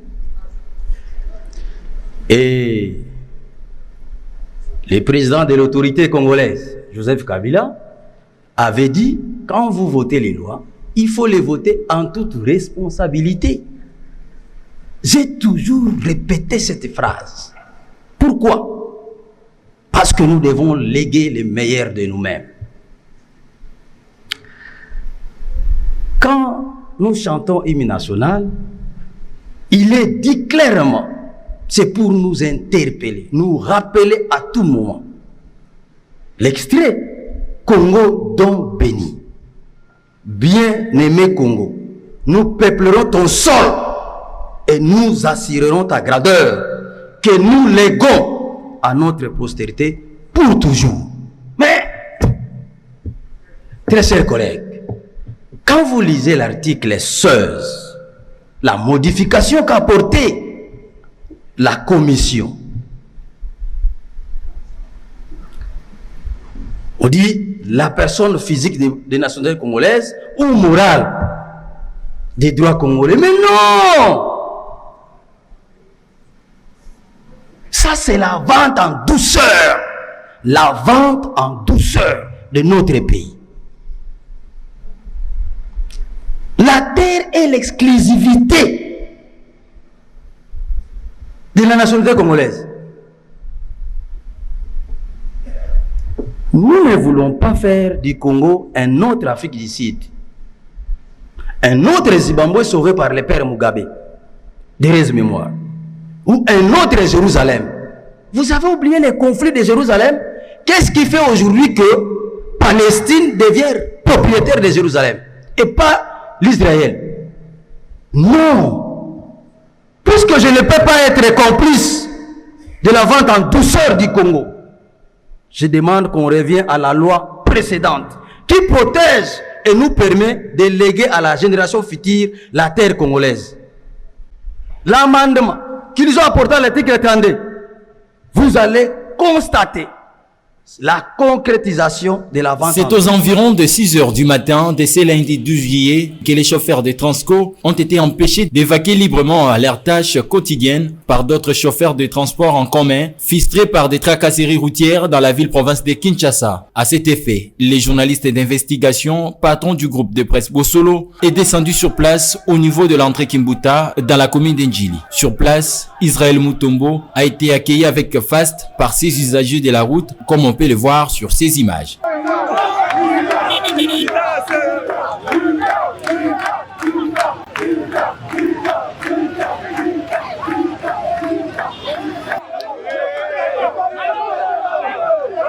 Devant les caméras de Bosolo TV, ces usagers de la route ont décrié les tracasseries policières dont ils sont victimes. Betanke naza chauffeur professionnel na saka na nzela oyo ya mabeza lindengeni obiso tozomonela gouverneur de la ville abimisi ba bes abimisi ba mikanda nyosu ya camion so tele pipa ba camion bazana mikanda na nyosu mais bango bazu ba bureau de moko boye na nzela tosomba ba putati nyosu s'il te plaît ata to lati mikanda wana mais bango ba kotaka ba brutaliser yo ba camion ba futo 50,000 100,000 na ba recevoir ba botole mbongo nyosu. Imaginez-vous que chauffeur mo ba pese camion ya batu akeko bula nango akomi 16h yo kangi recevoir botole mbongo nyosu chauffeur wana ba longole musala ba bakaka yibi mbongo mais oke soda muta botole yango chef de l'état fata likambu oyo bazo batu bien ba ja bakanga ba camion na ndenge ya bien tracasserie za nzela poids lourd banatu wana musala chauffeur na tomona ngote bazo tracasserie biso makasi alors na nzela tokola na nzela toyeba kate banani bakanga ba camion ba pesero odeba ujana to yebike police de circulation routière mutu asala kamusala alors le long tozotambula tozana baja oyo baza non identifié soit disant bazobenga bango ba bureau de or ke biso toyebi général Kasongo apekisa bureau de akanga mituka musala bango bazosala eza nini soki bakangi receveur bakangi chauffeur bakosambisa yete bakobotola mbongo nyonso. Cette situation a obligé plus d'un Kinois de parcourir de longues distances à pied et aux finalistes de recourir aux motos pour arriver à temps dans leur centre de preuve des dissertations prévues ce même lundi sur toute l'étendue de la République démocratique du Congo. Rappelons que les chauffeurs de transport en commun ont décrété une grève le... Ah, Nzambe Nangaye. Nzambe Nangaye. Nzambe Nangaye. Oyo wana lobaka Nzombe Nangaye. Hehe, comment? Mboka yango beboye. Mboka yango beboye. Ntingi pululu. Oyo la première partie. Natangi ba message à bato eza ebele. Merci na bandeko batindelinga na article 10. Oh, Nzambe Nangaye balinga ka mutu boete. Kaka na lobi boye bango moko baza kotinda. Ndeko moko atindelinga article 10. Yango ya constitution. La nationalité congolaise est une et exclusive. Elle ne peut être détenue concurremment par aucune autre. La nationalité congolaise est soit d'origine, soit d'acquisition individuelle. Et congolaise d'origine, toute personne appartenant au groupe ethnique dont les personnes et les territoires constituaient ce qui est devenu le Congo. C'est là, tellement. Toute personne qui appartient à un groupe ethnique, les Tingaboé, Naza, Montano. Vous comprenez? Et Tini na biso wana, Montano. Banana bazana kati kuna. Bapara na ngati. P, balobinini, groupe ethnique et dans les personnes et les territoires. Les personnes eza banane. Batu na bandeko na yote, bapara na yote, et territoire eza ni mabele na bino. Parce que tango yo, tango bolingo bosala ba interprétation na bino. Oyo ndenge na bino. Mutu atangane classe simplement kaka. Tango balobi e congolais d'origine. Mutu aza na groupe ethnique. Siko ethnique na bino na kati ya Congo ezate. Elingo laksanini babi dont les personnes, c'est-à-dire bapara na yo, makila, bapara na yo. Et les territoires, c'est-à-dire bozana mabele, bobino bozana mabele te. Très bien. Babi si que des Congolais de père et de mère, ezaka explication wana masqué, ndesko tunito bimisango na ndenge ya clair. Est-ce que vous êtes prêt d'abord d'affronter un débat? nazwela ata Olivier Kamitatu nazwela ata mutu moko oza contre loi oyo ata monseigneur Ambongo est-ce que oza vraiment cardinal Ambongo te na tuni est-ce que yo za après le problème ya bango kasi ngai tina na ngai zanini pona éclairer batu nyonso donc nga naza après nengo benga boy za affrontement donc on pour affronter mutu nyonso pona débat donc le vendredi prochain na deuxième épisode oza pression na bengeli Olivier Kamitatu na ko bengela yo mutu nyonso Olivier problème ezate bongo Olivier Kamitatu ko za l'agiter pour na problème nini aza congolais aza l'agiter na problème nini biloko musu balobaka ngaka na place moni na physique hein. L'observation tient compte de la position. Position très bien. Le débat est lancé pour le vendredi prochain. Tout celui qui veut affronter Nsingi Pouloulou, au contacter numéro. Qu'est-ce qu'on peut retenir de cette loi? Les maman Ndundu Azolandayo. Oh balaxi que loi oyo na yogi monseigneur Ambongo alobi clair. Alobi que loi oyo divisé ba congolais. Na yogi pepe pa moko rappeler ngalobi loba na monseigneur Ambongo tanga lobaki mangambu ya catholique. Que boya kozala molakisina catholique fazaka catholique asangisaki batu to akabolaki to mama wana nazo pesa ba point de vue ya batu soyez calme oyo to lobi wana monseigneur maman moko pe a réagir to tangi pe aye azape na droit mais oya yo to yebite qu'est-ce qu'on peut retenir de cette loi? Nous sommes arrivés à la fin. Bon elle le kaliboso tozana ba surtout sur le plan ya avantage tozana ba avantage tozana ba congolais obaya awa baza ba mingisila babanya Zambie, babanya Uganda, babanya Congo, babanya Murenge, banani tout bakuma ba congolais. Tant bakuma ba congolais, bakuma rappel ba général, ba ambassadeur, ba ministre, ba député consort. Mais zana ba congolais bazo vivre na poto, bana na biso, bandeko na biso baza na poto. Pona kotanga classe na ba problème mususu a changer nationalité. Akoko za la susu ministre awate, député awate. Ba nomaka Sami Badibang premier ministre wa sénateur Sami Badibang taba nommé premier ministre ba tomboka ka aza belge Sami Badibang o tata na mama na ba luba akuzo musala te loi wana sali seconde nini na to sali ouverture l'irrévocabilité de la loi de la nationalité congolaise c'est-à-dire zone ba nationalité ta 10 ozaka congolais oko jour nango oko za la député oko za la ministre oko za la sénateur oko za la président de la république avantage ali bosso yango mutu nyonso aza na poto longola kobanga yako postuler nayo ba nommé ministre yaka zala pena ba nationalité mususu wana kobanga eloko te mutu akofundeli so azali sute ke ozaka belge ozaka français mikoleleki banga ba nommé Jean-Marie Kasamba président ya presse bato balobaki nini te azaka français Jean-Marie Kasamba kotala pena boyo zomona pena ko mwanetu mais bozoboya ye eza crime ngana bi bon to bongisi yango irrévocabilité nationalité congolaise mutu nyonso partout ozali zoba na teso nyonso mais ozaka ka congolais wana eloko liboso ya mibale komona makambo nyonso euti kolekana tozwi 200 minembo tozwi 13000 militaires tozwi loi oyo na makambo boyo totala oyo ya agriculture ngana bité tozonga kaka na loi ya 1984 avant il faut modifier la constitution président de Bic il faut aux la congolais de père et de mère point et le pas ces awanate. Bon, yozo tomboka. Nengeni yoza congolais de père de mère yozo tomboka poani. Très bien. Donc ce qu'on peut retenir l'avantage est ali bo fungoli aspect ba congolais oyo ba perdre nationalité na bango aujourd'hui ba ko revenir ba renoncer na nationalité te bazanango oyo pe ba accuser libanda ba ko kozwa yango ba quérir libanda pardon ba ko kozwa yango ba zala na yango parce que zo aider bango ba vivre kuna. Très bien. Et ça problème est là ils peuvent vivre normal tout en étant congolais. Oyo par exemple Cardinal Ambongo alobi moi j'ai beaucoup de respect. Quand tu as pensé à ça vous avez tenu compte aujourd'hui de la mondialisation panafricanisme tozana ngolelo échange à la culture. Cette histoire n'a pas... C'est un discours, un vieux discours. Où est-ce qu'on a la place sous les lotés, l'Afrique, Congolais à Kokine Rwanda, la population peut se déplacer. Nous voulons plus l'Afrique et la unie. Tant que vous créez loi pour diviser le genre. Si l'Afrique est la unie, tout le monde la constitution, tout ça la constitution de l'Union africaine. Comme ça, l'Afrique est un peu comme ça. Pour nini, la constitution d'Égypte. Constitution d'Égypte c'est là natala to komi na suka silisa lokola vendredi to kotanga ngo vendredi ozala débat to choix par rapport na ningo lobi cardinal Ambongo na kosenga na bato boza na respect envers cardinal azali papa molimo ndenge na bandeli awa cardinal makambo na lobaki yango place nini na science na biso bato totanga classe soki mutu alinga sala observation il faut kotala ka telemi place nini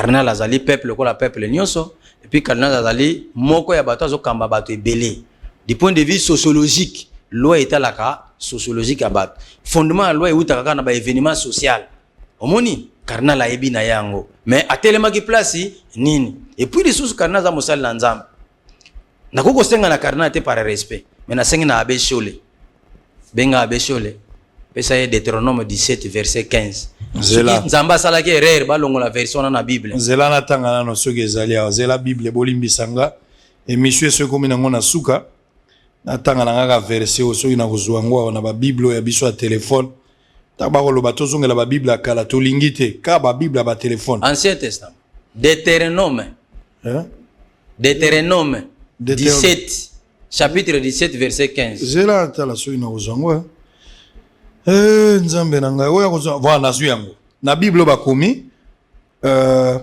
vous obi Deutéronome 17 hein 17 verset 15 vous établirez alors sur vous le roi que l'Éternel votre Dieu aura choisi.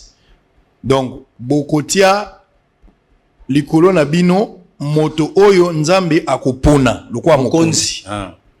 C'est l'un de vos compatriotes akozalaka moto na bino akouta libanda te.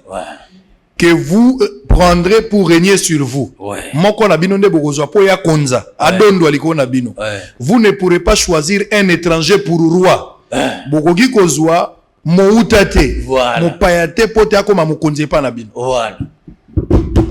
Bon nga nazali évangéliste nting naza na qualité te ya kolimbola Biblia.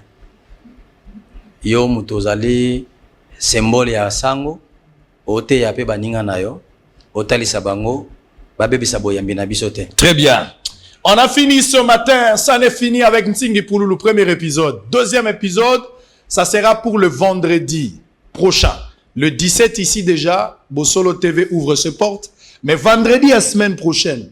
Donc, le lotoza lundi, semaine au kota kuna, Ntingi Pouloulou na débat au choix. Olivier Kamitatou, Francis Kalombo, Nemi Mouilaya. Moutounyo soit Moni Gaza contre loi Gaza libre. Au contacter Bosolo, to peser, to ça la mene était quelque part. Ça soit moni normal, to tio pembe na Ntingi, Bozala na plateau Bosolo, milingi Bozala. Surtout que na kolata roba si. Oya koya to discuter science. Très bien. C'est-à-dire pour décliner qualité na yo. Otanga école primaire wap, certificat ozwaka na mbula nini. Otanga secondaire wap, diplôme d'état ozwaka na mbula nini. Olinga boya pe na attestation de naissance, c'est ça la bien. Ngai mutuno so na attestation de naissance. Na kosenga. C'est-à-dire n'importe qui ne peut pas faire. Otenga na universitaire te. Batebeli basali université na influence. Très bien. Sans qu'il y ait un diplôme d'état. Merci beaucoup. Ntingi Pouloulou nganga maele. On a fini ce matin. Mais nzamba batela pe. Tolobi débat patriotique. Boluka ba débat yango patriotique. Makamba kosi manda kwa mutu ezate ko panza mutu kezate ko bete ezate. Makambo eza na mutu. Le débat est intellectuel, le débat n'est pas physique. Osoto zio to ko boma yo te ko lia pe mutu te. Débat eza physique te, eza intellectuel. Je vais lire un communiqué nécrologique pour terminer. La famille Mbouyamba a la profonde douleur de vous annoncer la mort de leur père, Symphorien Mbouyamba Musungai, survenu le vendredi 2 juillet 2021 aux cliniques universitaires de Kinshasa à la suite d'une maladie à l'âge de 76 ans. Le deuil se tient à la résidence familiale 666 de l'avenue Siamataba, quartier Kingasani 2 dans la commune de Kimbanseke. Cependant, le programme d'inhumation est fixé pour ce mardi 13 juillet. L'exposition du corps se fera aux cliniques universitaires de Kinshasa à 10h pour le recueillement. Puis interviendra la levée du corps pour l'enterrement au cimetière de Nécropole entre le ciel et terre dans la commune de Lantsele. Papa Mbouyamba Musungai, un ancien agent de la météo Binza et qui par la suite était affecté à la station de la météo à l'aéroport international de Njili. Ce communiqué tient lieu de faire part. Je souhaite des joyeux anniversaires. Je vais commencer d'abord par Hervé Kayembe. Hervé Kayembe, sentinelle appropriée.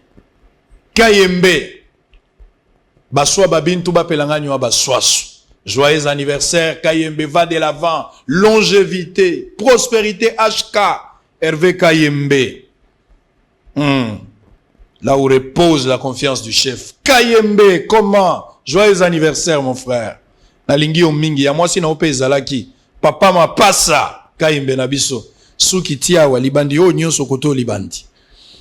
Joyeux anniversaire également à Babou Kanyeba ndekwa mwasi na ngai. Sango lobi ndekwa mwasi na yo? Oui, ndekwa mama Sango.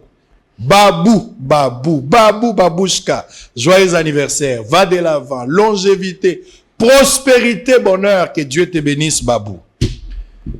Blanc, plus blanc que neige, motema na peto. Nasukolami mobima o na makila mayonkolo ekendaki o Capernaum pe akutani na baye kolibaye pe alobi na bango boye mbeto akolala bawela kana mopaya taza muto amikolo azoleka ata sibi télécommande tikaye ba 4 heures akokende yo kozongela TV tokokutana bino lobby avec Steve Mbikai comme invité. Et n'oubliez pas le rendez-vous du 17 juillet, ce sera le lancement officiel. Kimia Mabota Nabino. Bouyei malamu na Sarah, application ya Afriland First Bank et sali na téléphone. Salela misolo na yo na tango nyonso lingi. Na Sarah Banking, ezande bank na chombo na yo. Tinda mbongo na yo na bokengeli nyonso ata ofandi na ndako. Consultez solde na yo, landela ba crédit na yo, sala ba virement bancaire, senga cheke na yo, topé tuna motuna pona kokoso ya lolenge nyonso. Elongo na Sarah Money, biso nyonso tokoti masolo ya bank na chombo na pete nyonso. Afriland First Bank a komiseli biso libenga na ye na téléphone. Ata oza na compte bancaire te, salela mbongo na yo na téléphone na yo na kimia nyonso. Na lisungi ya Sarah Money, okoki kotinda pe kozwa misolo, kosomba crédit na yo ya communication, kofuta mbongo ya biloko sombi, tembe sili. Kende na lombango ko télécharger application na yo Sarah ya Bank Afriland na Google Play to App Store pe kimambango na agence Afriland o ezwami pene sika ofandi po ba activele yo Sarah. Sarah, Bank na biso et longo na biso bipai binso. Afriland First Bank, the pack. Makambo efungwami. Voyage aux États-Unis et zongi lisusu avec force. Ovandaka na poto na Belgique na France. Otika bana na Kinshasa, mwasi azali na Kinshasa, oza na posa aya na États-Unis. Contactez biso na ba numéro ezali wana na se. Toko sunga yo, pote mwasi na yo, to bana na yo, baya na États-Unis. Bandeko nyonso, oyo nzamba ko sunga ba gagner, tozali ko benda bino matoi. Ba procédure ezali ya ko changer, sala ke bana dossier na yo, ozui chance na yo nzamba sungi yo po za la sélectionner, zonga na dossier na yo na ba bureau na biso, toko traiter yango na ndengo esengeli, po epesa yo possibilité ya koya na mboka États-Unis sika nazali. Ozalaka na poto na France, Belgique, Afrique du Sud, pe na États-Unis d'Amérique. Otika mwana na Congo, otika mwasi pe bandeko na yo na mboka RDC, ozana posa bakoma na mboka ya Oncle Sam na États-Unis d'Amérique. Tala occasion yangoyo à ne pas rater avec Ben Lobich, le spécialiste en immigration américaine, Oyo Azaliko travailler na ba avocat américain. Obengaye na numéro Oyo plus 243 81 81 11 214 et puis Obenguié na 001 200D 913 89. Au Bengiwana au Zuba instruction pour na mwana mwasi tobande konayo bakende na États-Unis d'Amérique.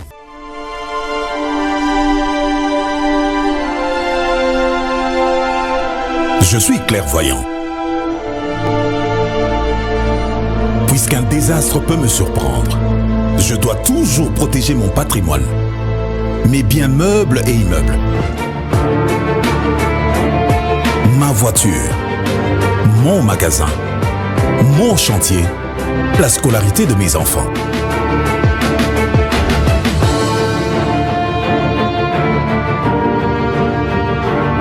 Heureusement, la SONAS a démontré sa capacité à couvrir les risques et à prendre correctement en charge l'assuré, ainsi que toutes les victimes en cas de sinistre. SONAS, symbole national des assurances. Société à Banamboka. SONAS, leader des assurances en République démocratique